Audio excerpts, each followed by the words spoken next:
A vida hoje é literalmente uma correria. Tudo tem que ser muito rápido, não se pode perder tempo. Tudo é instantâneo, banco, alimentos, comida rápida, porque as pessoas não têm tempo a perder. Em média, o trabalhador gasta 8 minutos para almoçar. Essa correria desenfreada leva à ansiedade e ao estresse. Não tenho tempo, tempo é dinheiro. Você já ouviu isso? E você já disse isso? Esta é a série Princípios. No programa de hoje, Fernando Iglesias vai apresentar a solução para a prevenção e a cura do estresse. Você acredita que existe cura para o estresse? Então, continue conosco. O Está Escrito está apenas começando.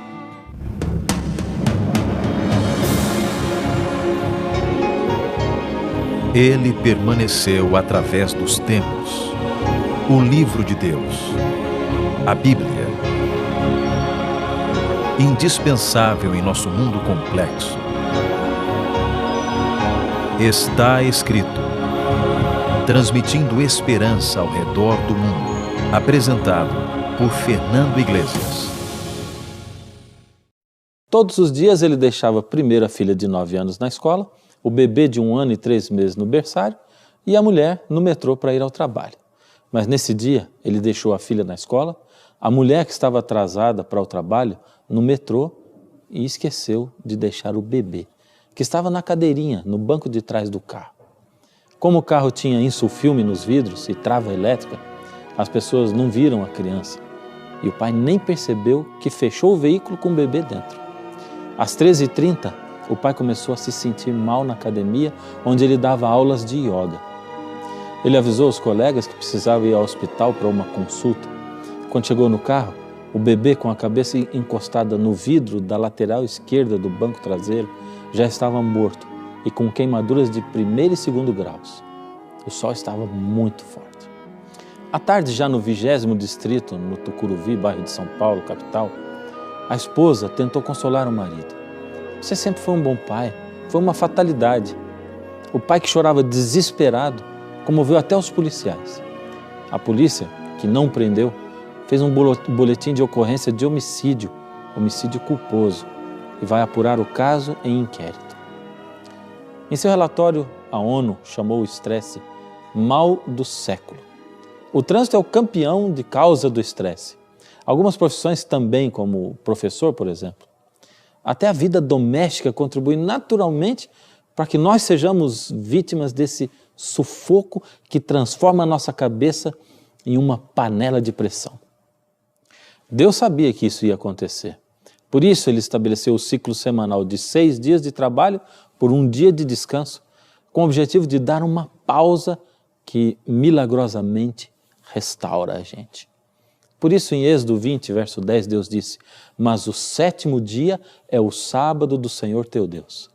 Não farás nenhum trabalho, nem tu, nem teu filho, nem tua filha, nem o teu servo, nem a tua serva, nem o teu animal, nem o forasteiro das tuas portas para dentro. O texto é claro, nesse dia ninguém deveria trabalhar, nem o empregado, nem o escravo, nem o filho do escravo. Isso indica que o sábado foi ordenado também para mostrar compaixão pelas criaturas indefesas e os necessitados. Veja só o comentário de Deus explicando a razão para a guarda do sábado, o 4º mandamento. Êxodo 23, verso 12. 6 dias farás a tua obra, mas ao 7º dia descansarás, para que descanse o teu boi e o teu jumento, e para que tome alento o filho da tua serva e o forasteiro. Percebeu só como Deus protege até os animais com o sábado?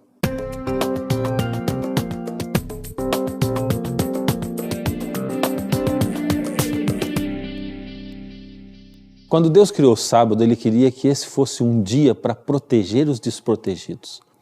Deus sabia que com a entrada do pecado nesse mundo, as pessoas se tornariam cada vez mais egoístas, gananciosas. Deus sabia que o homem só pensaria em ganhar dinheiro, que para isso iria até abusar dos seus empregados. Por isso Deus cuidou para que um dos mandamentos atendesse a essa necessidade. O tempo foi passando e as pessoas se afastando cada vez mais de Deus. Até o povo de Israel, depois de passar 400 anos no Egito, se misturou com o povo do Egito. tomou para si os seus costumes, os seus deuses, suas crenças. Eles deixaram de lado tudo o que eles haviam aprendido de Deus. E isso teve um preço, custou a liberdade deles. Eles se afastaram de Deus e se tornaram escravos. Mas alguns permaneceram fiéis, se lembravam de Deus, clamavam a Deus. Então Deus enviou Moisés para tirar o povo do Egito. Finalmente, Deus anuncia ao povo que à noite haveria uma libertação. Deus iria realizar um ato de libertação maravilhoso. Então ele aproveita para lembrar ao povo de que a libertação final do ser humano de seus pecados seria através da cruz de Jesus, que ainda nasceria no mundo e morreria por toda a humanidade. Então Deus apresenta mais um motivo para guardar o sábado. Está em Deuteronômio 5,15. Porque te lembrarás que foste servo na terra do Egito e que o Senhor teu Deus te tirou dali com mão poderosa e braço estendido, pelo que o Senhor teu Deus te ordenou que guardasse o dia de sábado. Em cada sábado, Israel deveria lembrar que o seu Deus é um Deus libertador. Finalmente, Deus anuncia ao povo que à noite haveria uma libertação. Deus iria realizar um ato de libertação maravilhoso. Então ele aproveita para lembrar ao povo de que a libertação final do ser humano de seus pecados seria através da cruz de Jesus, que ainda nasceria no mundo e morreria por toda a humanidade. Durante aqueles 400 anos de escravidão no Egito, o povo de Deus não havia guardado o sábado. Agora, livres, voltaram a guardar. Mas com o tempo eles começaram a perder o verdadeiro objetivo do sábado. O sábado, que tinha sido criado por Deus para a nossa libertação, começou a virar um martírio para aquelas pessoas. Tentavam guardar o sábado para se salvar.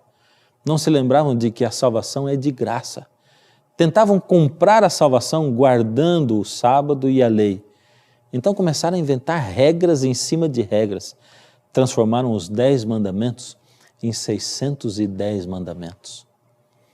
Algumas pessoas hoje ainda tentam comprar salvação através de obras que praticam. Uns fazendo promessas difíceis de serem pagas. Outros tentando se comportar bem nessa vida, fazer caridade, tentando se comportar bem aqui para quem sabe talvez numa outra encarnação, como imaginam, poderem ter uma vida melhor. Tudo isso é salvação pelas obras, mas Jesus nos dá a salvação de graça.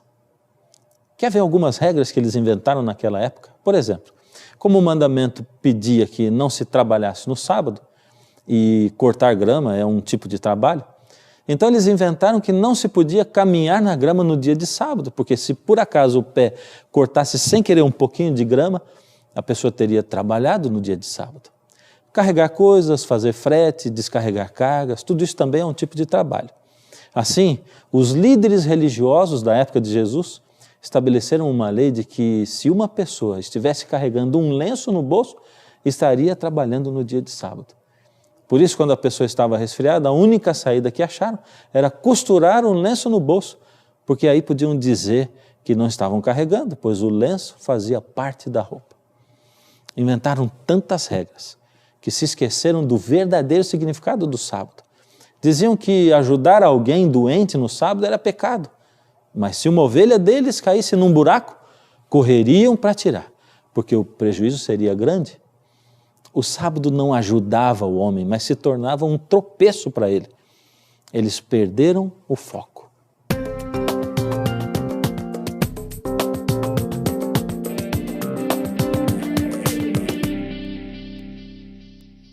Então vem Jesus, o Criador do sábado, o Senhor do sábado.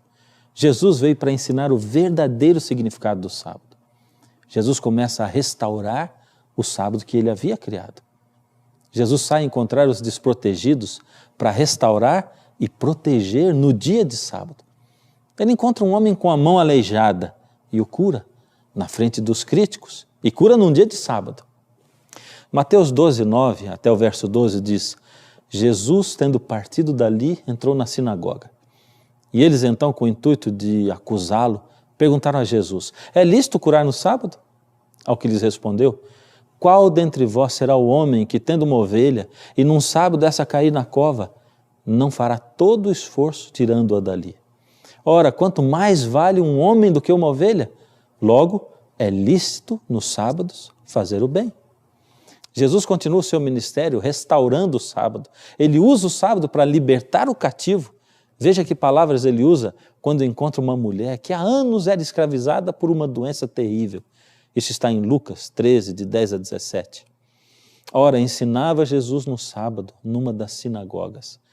E vendo ali uma mulher possessa de um espírito de enfermidade, já por 18 anos, andava ela encurvada, sem de modo algum poder endireitar-se. Vendo a Jesus, chamou-a e disse-lhe: mulher, estás livre da tua enfermidade. E impondo-lhe as mãos, ela imediatamente se endireitou e dava glória a Deus. O chefe da sinagoga, indignado de ver que Jesus curava no sábado, disse à multidão: 6 dias há em que se deve trabalhar. Vinde, pois, nesses dias para serdes curados e não no sábado. Disse-lhe, porém, o Senhor: hipócritas, cada um de vós não desprende da manjedoura no sábado o seu boi ou o seu jumento para levá-lo a beber? Por que motivo não se deveria livrar deste cativeiro em dia de sábado esta filha de Abraão, a quem Satanás trazia presa há 18 anos? Viu só? Jesus, ao encontrar-se com aquela mulher, a declara livre, livre da enfermidade.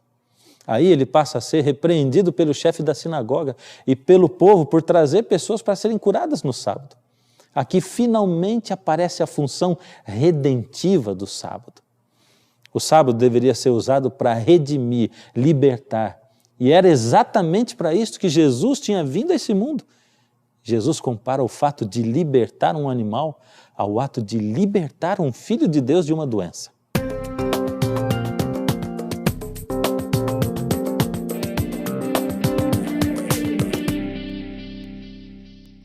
O fato de Jesus libertar no sábado nos confirma a sua função como Messias. Lucas 4,18 confirma que Jesus veio proclamar liberdade aos cativos. Temos nas curas de Jesus aos sábados não apenas atos de amor, compaixão e graça, mas verdadeiros atos sabáticos, ou seja, atos que realmente cumprem o objetivo para o qual Jesus mesmo criou o sábado. Jesus guardava o sábado da Bíblia, não o sábado dos líderes religiosos da sua época, as regras e as invenções dos fariseus. É por isso que eles o criticavam e diziam que Jesus não guardava o sábado. Veja só essa declaração que está em João, capítulo 5, versos 16 a 18. E perseguiam a Jesus porque fazia essas coisas no sábado. Mas ele lhes disse: meu pai trabalha até agora e eu trabalho também. Por isso, pois, ainda mais procuravam matá-lo, porque não somente violava o sábado, mas também dizia que Deus era seu próprio pai, fazendo-se igual a Deus. Eles, os líderes religiosos do tempo de Jesus, os críticos, diziam que Jesus trabalhava no sábado, e ele trabalhava mesmo. Mas que tipo de trabalho Jesus fazia nos sábados? Ele ia à sinagoga, à igreja da época. Lucas 4,16 diz: indo para Nazaré, onde fora criado, entrou no sábado na sinagoga, segundo o seu costume, e levantou-se para ler. Jesus também passeava em meio à natureza. Mateus 12,1 diz: e aconteceu que, passando ele num sábado pelos campos, os seus discípulos, tendo fome, caminhando, começaram a colher espigas e a comer. Uma observação: colheram apenas para comer. Igual a pegar frutas num pomar, se alimentar. Jesus também fazia visitas no dia de sábado. Lucas 14,1 diz: aconteceu que no sábado, ao entrar na casa de um fariseu para comer pão, diante dele estava um homem enfermo. O curou e o despediu. Jesus também utilizava o sábado para curar. Muitos milagres de Jesus foram feitos no sábado. A cura da sogra de Pedro, que está em Marcos 1, 21 e 29. A cura do paralítico, de João 5, 9. O cego de nascença, João 9, 14. O homem da mão paralisada, Marcos 3, 3. E muitos outros. Isso demonstra que o dia de sábado é dia especial para receber as bênçãos de Deus, para abençoar aos outros também. Porque o próprio Deus abençoou o dia de sábado. De nenhum outro dia se diz, abençoou Deus, como está escrito em Gênesis 2:3. Jesus não guardava as normas absurdas dos fariseus, ele guardava os princípios que ele mesmo estabeleceu na criação. Mas por isso, os fariseus o acusavam de violar o sábado. Mas Jesus diz, na cara deles, que eles é que não guardavam o sábado.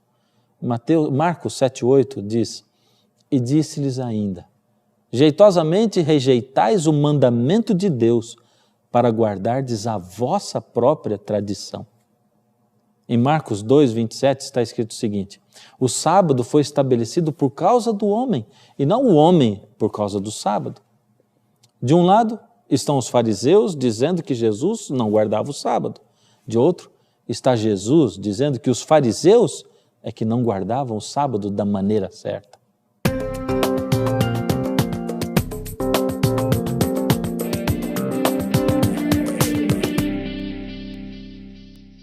Logicamente que Jesus e não os fariseus é quem estava certo. Afinal, Jesus é o Criador do sábado. Foi Ele quem criou o sábado para nós, seres humanos. Mas e você? Como você pode se sentir abençoado pelo sábado na sua vida, na sua casa? Lá na minha casa, o sábado era dia de ir à igreja. Minha mãe sempre deixava a melhor roupinha preparada desde a sexta-feira, porque, de acordo com a Bíblia, a sexta-feira é chamada o dia da preparação. Lucas 23:54 diz, era o dia da preparação e começava o sábado. Conforme a Bíblia ensina, no horário do pôr do sol, bem à tardinha, como o Criador fazia com Adão e Eva lá no Éden. Lá em casa, nós nos reunimos para receber o sábado, o dia mais importante da semana. Como o Senhor ordenou, de uma tarde até a outra tarde, celebrareis o vosso sábado, como diz em Levítico 23:32. Sábado também era dia de levar roupas e alimentos para a gente mais pobre que a gente. Sábado era dia de ficar com os meus pais, com os amigos, com Deus. Mas por que tudo isso no sábado? A filosofia dos meus pais era, se Deus, o Criador de todo o universo, marca um encontro conosco no dia de sábado, como nós, seus filhos, suas criaturas, poderíamos faltar a esse encontro com Deus. Eu cresci, me tornei um adolescente, sempre fui muito tímido, por incrível que pareça. A gente morava em Jacareí, no interior de São Paulo, e lá só existia uma igreja pequena, uma igreja adventista. Mesmo assim, eu não tinha coragem nem mesmo de fazer uma oração em público. Meu pai sempre foi representante de laboratório farmacêutico, por isso, de vez em quando, a gente tinha uma surpresa, tinha que se mudar de cidade. No final de ano, quando eu tinha 15 anos, tentaram promover meu pai pela terceira vez, mas se ele aceitasse, ia ter que trabalhar aos sábados. Por isso ele, pela terceira vez, rejeitou a promoção. Só que dessa vez ficaram tão irritados que demitiram meu pai. Legalismo? Perdeu o emprego por causa do sábado? Meu pai sempre foi fiel àquela filosofia. Se Deus me convida para estar com Ele, não sou eu quem vou faltar ao encontro. Alguns diziam para ele, você é louco. E ele pensava, não, eu confio em Deus. Eu não posso fazer nada para me salvar. Deixe que Deus me salve e me ajude. Mas vou colocar o meu tempo com Deus em primeiro lugar, no dia que Deus pede. Foi assim que, com mais de 40 anos de idade, meu pai, com 3 filhos, foi demitido do laboratório por causa do sábado. O mais interessante é que dali apenas um mês, meu pai já estava empregado em outro laboratório, tão bom quanto o anterior, ganhando melhor do que ele ganhava antes. Por causa disso, nós também tivemos que nos mudar de cidade e fomos para Sorocaba, do outro lado da cidade de São Paulo. Eu tinha 15 anos de idade. Assim que eu cheguei a essa nova igreja, me convidaram para participar com eles das atividades. Ali tinha muitos jovens. Eu não tinha coragem de dizer que eu tinha vergonha. A igreja tão cheia de jovens que quando me chamavam para fazer qualquer coisa, eu simplesmente dizia, tá bom, eu faço. Se todo mundo fazia, por que eu não faria? E foi assim que a minha inibição foi desaparecendo aos poucos. Em Sorocaba eu encontrei a minha namorada, que hoje é minha esposa. Em Sorocaba, depois de tanto participar na igreja, me senti chamado por Deus para fazer o seminário de teologia. E foi de Sorocaba que eu saí para fazer 4 anos de seminário. Meu pai acabou se aposentando no mesmo laboratório. Trabalhou até os 70 anos de idade, sempre admirado pelos colegas e pelos médicos com quem ele trabalhava. A decisão do meu pai de permanecer fiel a Deus mudou a nossa vida para melhor. Ao invés de o sábado ser um sinal de salvação pelas próprias obras, uma tentativa de agradar a Deus, ele é exatamente o contrário. O sábado é o maior sinal de justificação pela fé, de salvação pela fé. É o dia em que eu paro tudo e confio que Deus vai me dar o sustento que eu preciso. Meu pai confiou totalmente em Deus. Ele não fez nada para ganhar o seu sustento, deixou tudo nas mãos de Deus. Bem, nada para ganhar o seu sustento de certa forma, porque ele trabalhava os 6 dias da semana, descansava o 7º. Descansava como? Dessa maneira que eu falei, cuidando do mais pobre, indo à igreja, cuidando da sua família, dos amigos. Enquanto as pessoas chamavam meu pai de louco, até mesmo de vagabundo, ele simplesmente olhou para Deus e disse: Senhor, até aqui eu pude fazer, mas de agora em diante é o Senhor quem deve fazer por mim. Eu já não posso fazer nada para segurar o meu serviço, eu preferi louvar ao Senhor e seguir o que o Senhor pediu. É o Senhor quem deve fazer agora. Isso é salvação pela fé. Isso é confiança plena em Deus, de que Deus é aquele quem provê tudo para você no dia de sábado, se você dedica a sua vida a Deus nesse dia. Não é bom viver assim, descansado, sem estresse, nas mãos do Senhor? Entrega o teu caminho ao Senhor, confia nele e tudo mais Ele fará. Não quero viver pensando no amanhã, eu quero ser feliz. Dias vêm e vão, não irei temer, posso confiar em Ti. Se o futuro incerto é, basta olhar com os olhos a fé e descansar nos braços do Pai, confiando em Tua proteção. Vou me entregar em Tuas mãos, sei que cuidarás de mim, Senhor. Ensina-me a descansar.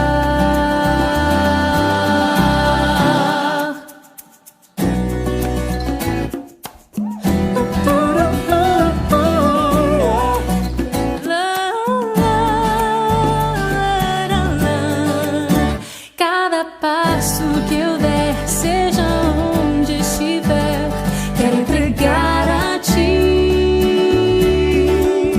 Cada decisão vou depor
Lucas 23, de 54 em diante, diz o seguinte: Era o dia de preparação e começava o sábado.